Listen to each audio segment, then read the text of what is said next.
नमस्कार। हिमाचल प्रदेश के बागवानी मंत्री आदरणीय जगत सिंह जी का बयान आपने भी पढ़ा, हमने भी पढ़ा,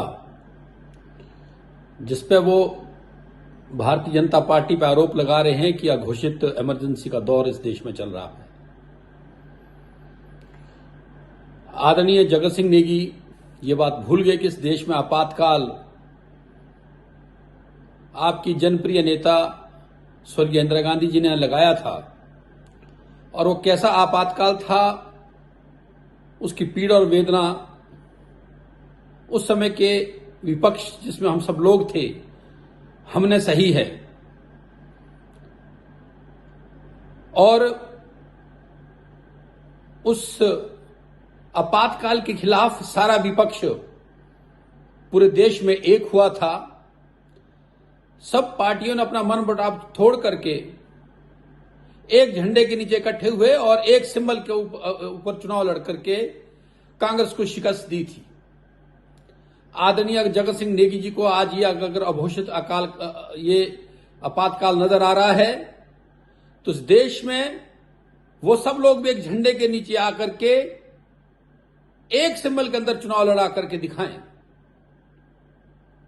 हमास से मित्रता करने वाली ये कांग्रेस सरकार,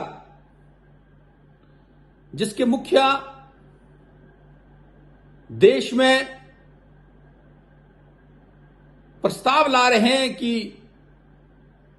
हमास का समर्थन करना चाहिए। हमास वो लोग हैं जो कश्मीर में टेररिज्म को सपोर्ट करते हैं, देश में टेररिज्म को सपोर्ट करते हैं। इस देश में आदरणीय जगत सिंह जी स्पष्ट करो कि क्या आप टेररिज्म को सपोर्ट करने वाले, हमास को सपोर्ट करने वाली पार्टी हैं?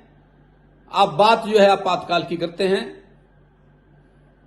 फिर आप अन्य आरोप लगाया कि भारतीय जनता पार्टी की सरकार ईडी और सीबीआई को पीछे लगा रही है उनके।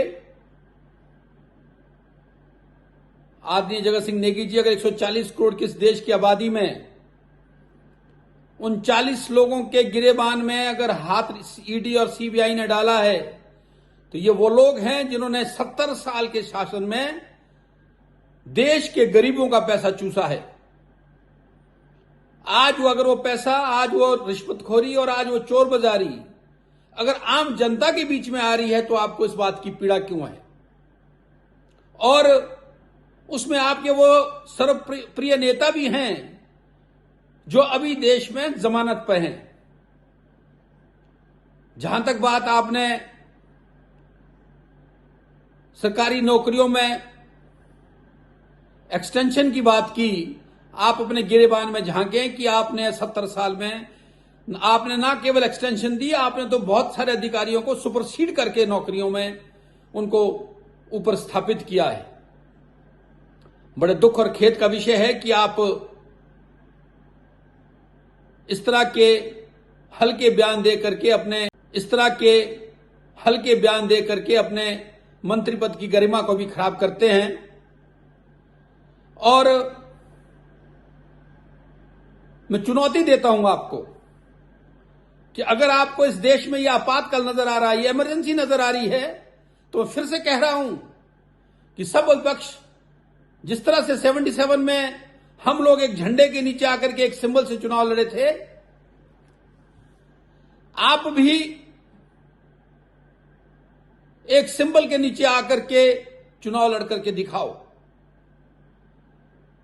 आपने फिर से कहा कि मैंने चंद रोज पहले आप पर आरोप लगाए थे कि आप बहुत सारे विधायकों को विदेश ले जा रहे हैं, और आपने उसकी क्लैरिफिकेशन देने का प्रयास किया। लेकिन जो इजराइल के लिए आपकी टीम जा रही है,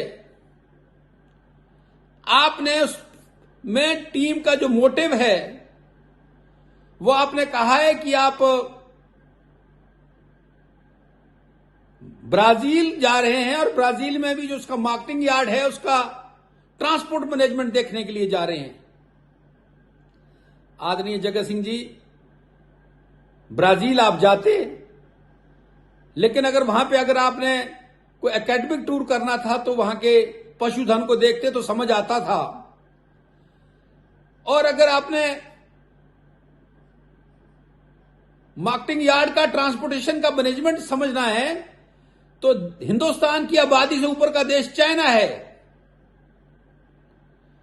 वहां से समझ के आते तो पता चलता कि इस देश की 140 करोड़ की आबादी के मार्केटिंग यार्ड के ट्रैफिक कंट्रोल को कैसे देखा जाए।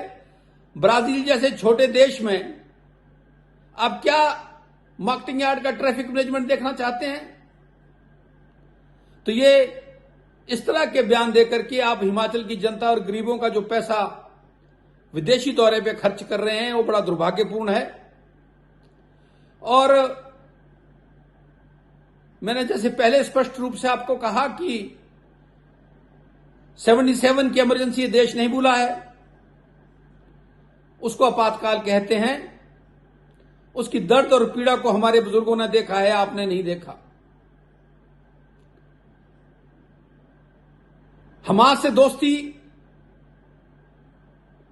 आपके राष्ट्रीय नेतृत्व प्रस्ताव पारित कर करके उन पे मर्सी की बात करते हैं, जो अल्लाह अकबर के नारे लगाते हैं, हमारी माता और बहनों के छाती पे कदम रख करके। और हमास वो है जो कश्मीर में टेररिज्म को सपोर्ट करता है, देश में टेररिज्म को सपोर्ट करता है। तो आप स्पष्ट करें कि आप कश्मीर और देश के टेररिज्म के साथ हैं। और ईडी और सीबीआई की बात करते हैं। क्या 40 लोग जिन्होंने इस देश को लूटा 70 वर्ष में, आप उन लोगों के गिरेबान पे अगर ईडी और सीबीआई ने हाथ डाला, गरीबों का जो लूटा हुआ धन था उसको लोगों तक पहुंचाने के लिए, तो इसमें आपको पीड़ा हो रही है, पीड़ा जायज है। आपके और आपके राष्ट्रीय नेतृत्व ने जो चोर बाजारी की है वो आम लोगों के सामने आ रही है। धन्यवाद।